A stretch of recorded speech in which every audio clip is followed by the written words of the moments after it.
सप्तमोऽध्यायः सातौं अध्याय दक्ष सेना वध वर्णन। कुमारजी आज्ञा गर्नुहुन्छ, हे अगस्त्य मुनि। सतीदेवीले यज्ञमा फालहानी प्राण छोडेको देखेर त्यहाँ भएका सबैले आश्चर्य मान्दै, ओहो कस्तो अनर्थ हुन गयो, अब के हुने हो भन्न थाले। त्यसपछि अकाशमत धुलो उडी आकाश ढाक्न लाग्यो। आँधी बेरी आई, चारैतिर अन्धकार भयो र बिना बादल नै मेघ गर्जन लाग्यो। सबैका आँखामा धुलो पर्न गयो र कति भुइँमा घोप्टे परे। कसैलाई आँधीले उडाइ लग्यो, कति रुन कराउन लागे त कतै आफ्नै सम्भारमा लागे। यस्तो महा उत्पात भएको देखि मनधैर्य गराएका दक्ष प्रजापतिले डराउनु पर्दैन, सबैले धैर्य राख भनी आफ्ना सबै पाहुना र गुरु पुरोहितहरूलाई सम्झाई बुझाई आफ्ना गुरु बृहस्पतिसित बिन्ती गर्दा भए, हे गुरुदेव, अकस्मात यस्तो अनर्थ हुन गयो र हाहाकार मचियो, अब कसो गरौं। हे अगस्त्य मुनि।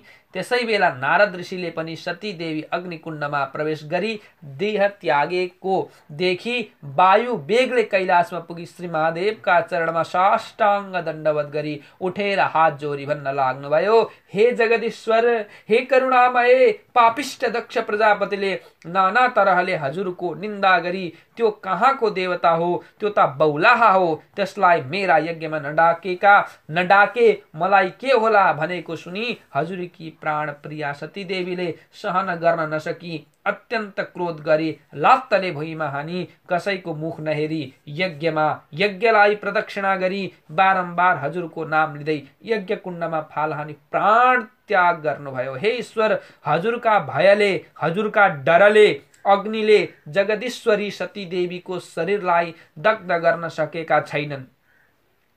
वहाँ अहिले प्राण मात्र छोडी शयन गरे झैं यज्ञ कुण्डमा नै रहनु भएको छ। हे नश्वर, हे ईश्वर, यही कुरा बिन्ती गर्नका निम्ति सरासर आउँदैछु। नारदजीले भनेका कुरा सुनिसकेपछि श्री महादेवबाट आज्ञा भयो, हे नारद मुनि, के मेरी प्राण पिया सती देवीले अग्नि प्रवेश गरी प्राण छोडेको सत्य हो? महादेवको यस्तो आज्ञा सुनि नारदजी फेरि भन्नुहुन्छ, हे जगत पिता, हे महेश्वर, हजुरका अगाडि म कसरी असत्य बोल्दो हुँ? कुरा सत्य हुन्, हजुरबाट पनि ध्यान दृष्टिले हेरियोस्। नारदजीका यी कुरा सुनेपछि दक्ष प्रजापतिदेखि उठेका रिसले तिनै नेत्रबाट अग्निका ज्वाला निक्ली दाह्राकिटी हात मुट्ठी पारेर भन्नुभयो, हे नारद, बेलैमा यो कुरा सुनायौ, राम्रो भयो। 33 कोटी देवताले रक्षा गरिएको त्यो पापिष्ट अब म निर्मूल नपारी छोड्दिन, तिमी आफ्नो आश्रममा जाऊ भनी नारदजीलाई बिदा दिनुभयो।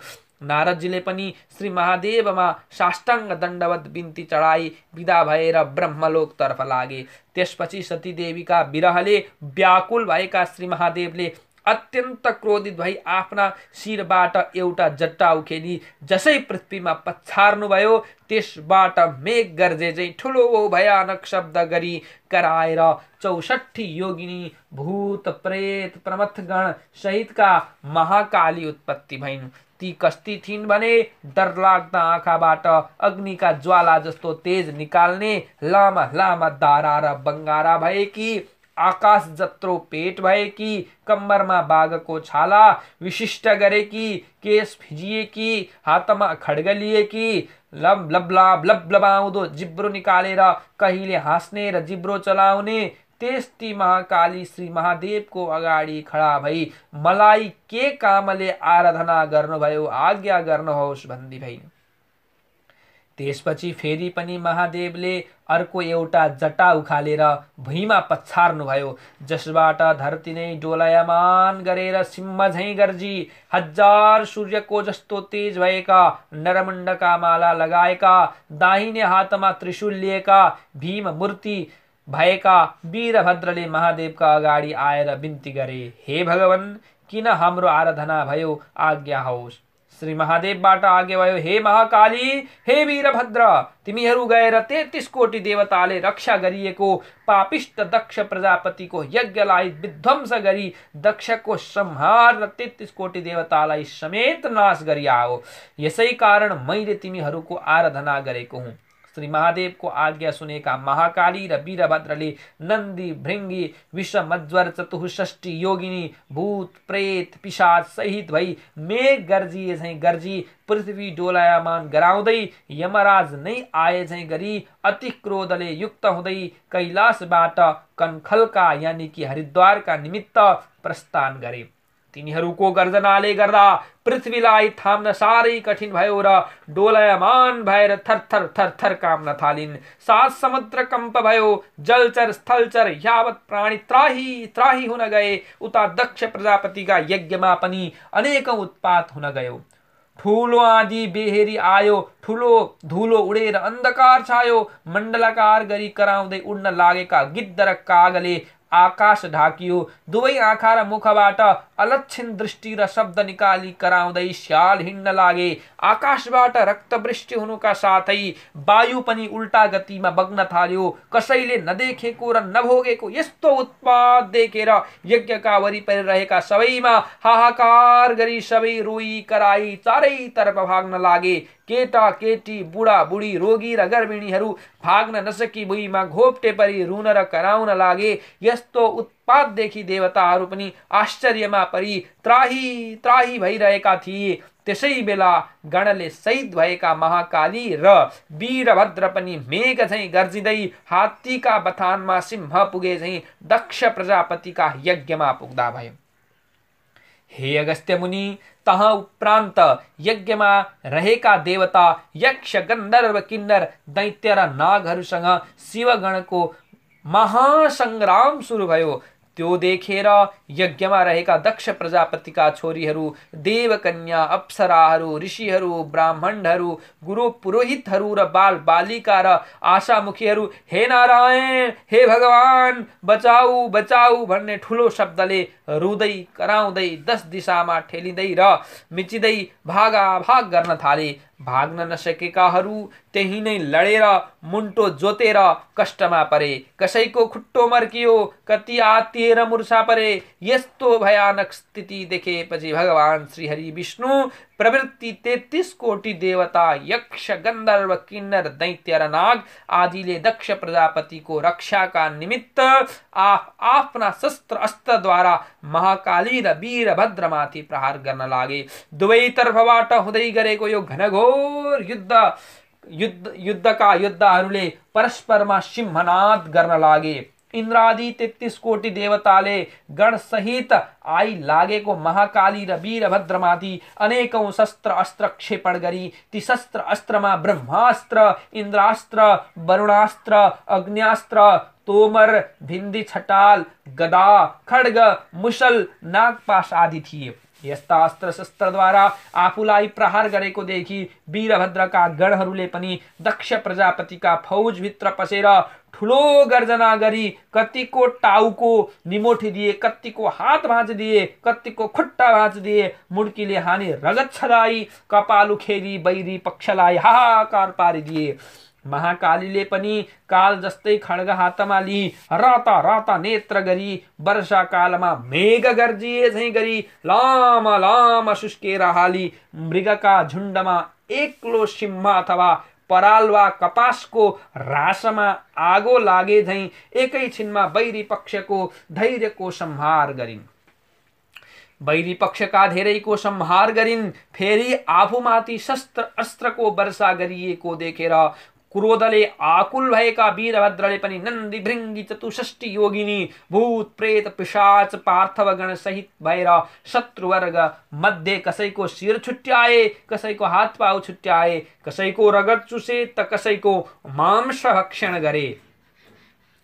त्यसपछि रगतले मातेका छँदा कोही नाच्न, कोही हाँस्न, कोही दगुर्न लागे। यसै देवता र दक्ष प्रजापतिका सेनाको निकै संहार भयो। उताबाट यक्ष गन्धर्व किन्नर दैत्य नाग र दक्ष सेनाले छाडेका अस्त्र शस्त्र महाकालीमाथि पर्न साथ डढेर भस्म भइजान्थे। महाकाली चतुष्षष्ठी योगिनी भूत प्रेत पिशाच पार्थगण आदि एकातिर दक्ष सेनासित लड्दै थिए, अर्कातिर शिवगण मध्यका एक गण विषम ज्वरले शत्रु पक्षका सबैका शरीरमा प्रवेश गरी निश्चेष्ट गराए। तब आफ्ना पट्टिका सबैलाई अचेष्टा भएको देखि वैकुण्ठनाथ श्रीहरि विष्णुले आफ्ना शरीरबाट शीतज्वरको उत्पत्ति गर्नुभई सबैलाई होसमा गराउनुभयो। त्यसपछि नाना शस्त्र लिई वीरभद्रमाथि जाई लाग्नुभयो।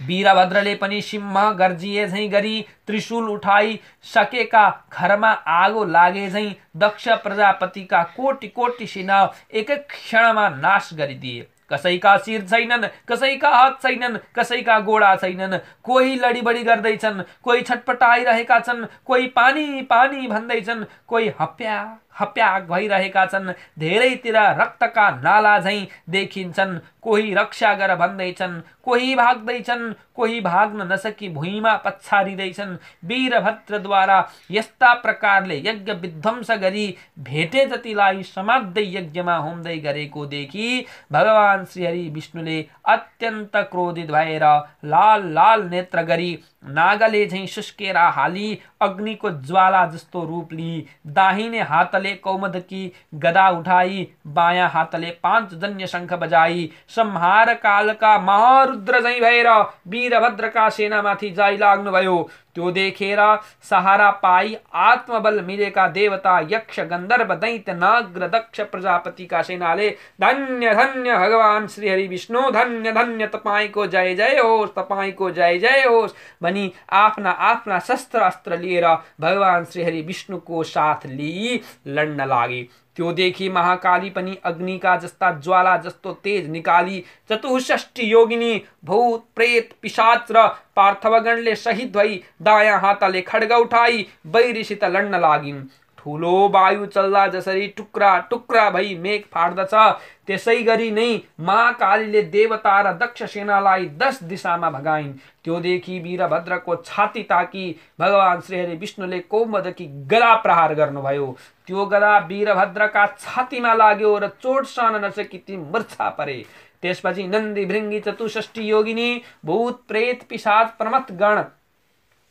प्रमथगणलाई भगवान श्रीहरि विष्णुले पांचजन्य शंखको शब्द गरी गदाले प्रहार गर्नुभयो। त्यसका चोटले कोही मूर्छा परी भुइँमा लडे, कोही भाग गर्दै पर पुगे। देवता यक्ष गन्धर्व किन्नरहरूले धन्य श्रीहरि विष्णु हजुरको जय जय होस् भन्दै पुष्प वृष्टि गरे। यसरी देवता यक्ष गन्धर्व किन्नर दैत्य नाग र दक्ष प्रजापतिका सेनाले धन्य विष्णु भन्दै जयगान गरेको मूर्छामा रहेका महावीर वीरभद्रका कानमा शब्द परे, जसले गर्दा उनको मूर्छा खुल्न गयो। उठेर हेर्दा आफ्ना सेनाहरू कोही भुइँमा लडेका, कोही भाग्दै गरेका देखि अत्यन्त क्रोधित भई काल समानको त्रिशूल उठाई विष्णुलाई ताकि वेगले प्रहार गरे। त्यो गएर विष्णुका छातीमा वज्रन पुग्यो, जसको वेदना सहन नसकी त्यो रणभूमिबाट लोटी विष्णु मूर्छा पर्नुभयो। त्यो देखि प्रलय कालको मेघ झैं गर्जना गरी वीरभद्रले दक्ष सेनामाथि जाई लागि कैयन देवताको संहार गरे। गति देवताहरू वीरभद्रको गर्जना सुनि त्राही त्राही भन्दै हाहाकार गर्दै जता पायो उतै भाग्न लागे।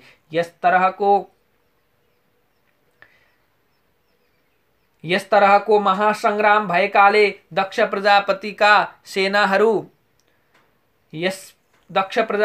सेनाहरूको नाश हुन गयो। महाकाली र वीरभद्रले देवतामाथि जाई लागि कसैका टुप्पी समाति पछारेर खड्ग प्रहार गरी मारे, कसैलाई मुड्कीले हिर्काएर मारे। 64 योगिनीले पनि कसैलाई निमोठेर मारे, कसैका कोखामा प्वाल पारेर मुख लगाए रक्तपान गर्न लागे अनि कसैलाई यज्ञमा होमेर मारे। देवताहरूका सेनाको यसरी नाश भएको चारैतिर हाहाकारले छायो। वीरभद्रका सेनाले जय जयकार गरी आफ्नो विजयको संकेत दिन थाले। शिवगण कराएको शब्द सुनेर मूर्छामा पर्नुभएका विष्णु बिउजनुभयो। महाकाली र वीरभद्रले दक्षको यज्ञ विध्वंस गरी देवता र दक्ष सेनाको संहार गरेको देखि क्रुद्ध भएका विष्णुले भन्नुभयो, हे पापिष्ट वीरभद्र, मबाट आज तेरो प्राण ली दक्ष प्रजापतिको यज्ञ पूर्ण हुनेछ अनि मात्र सम्पूर्ण देवताहरूले सन्तोष मान्लान्। अब 11 महारुद्र आएर तेरो सहाय भए पनि रक्षा गर्न सक्ने छैनन् भनी सारा दुष्टहरूको नाश गर्ने आफ्नो सुदर्शन चक्र देखाउनुभयो। विष्णुले भन्नुभएका यी कुरा सुनि क्रोधले पूर्ण भएका वीरभद्रले भने, हे विष्णु, सम्पूर्ण दुष्टको नाश गर्ने चक्र हो भनी मेरो पनि नाश गर्ने कुरा भनिस्। लौ अब तेरा भए भरमा पराक्रम बटुलेर त्यो चक्र ममाथि प्रहार गर, म पनि हेर्नेछु तागत। वीरभद्रका यस्ता कुरा सुनेर झन् रिसाएका विष्णुले वीरभद्रलाई सुदर्शन चक्र प्रहार गर्नुभयो।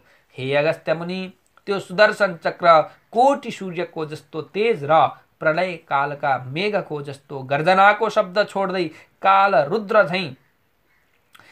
रुद्रकै रूप जस्तो भएर गयो। यस तरहले आफूतिर आउँदै गरेको सुदर्शन चक्रलाई देखि नन्दी भृङ्गी चतुष्षष्ठी योगिनी भूत प्रेत पिशाच र प्रमथ गणले त्राही त्राही महादेव, हे प्रभु महादेव भन्दै महावीर वीरभद्र र महाकालीका शरणमा गए।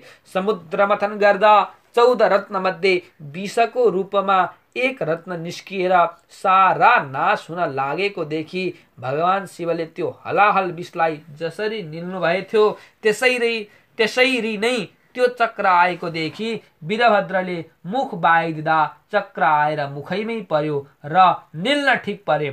त्यो देखेर छिट्टो गरी आएर भगवान श्रीहरि विष्णुले वीरभद्रका मुखबाट झटपट गरी त्यो सुदर्शन चक्र झिकी अन्तर ध्यान हुनुभयो र वैकुण्ठ पुग्नुभयो। इति श्री स्कंद पुराणे केदारखण्डे माघ महात्म्ये कुमार अगस्त्य संवादे श्री सुस्तानी परमेश्वरी व्रत कथायां सप्तमोऽध्याय। कर्पूर गौरम करुणावतारम संसार सारम भुजगेन्द्रहारम सदा वसंतं हृदयारविन्दे भवं भवानी सहितं नमामि।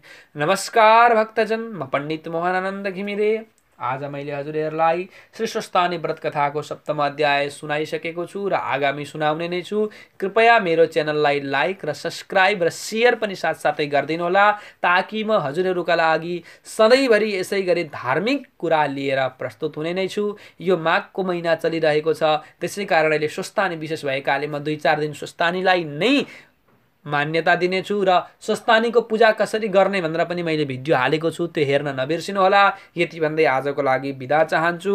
पशुपतिनाथले सबैको कल्याण गरून्। जय नेपाल, जय जननी।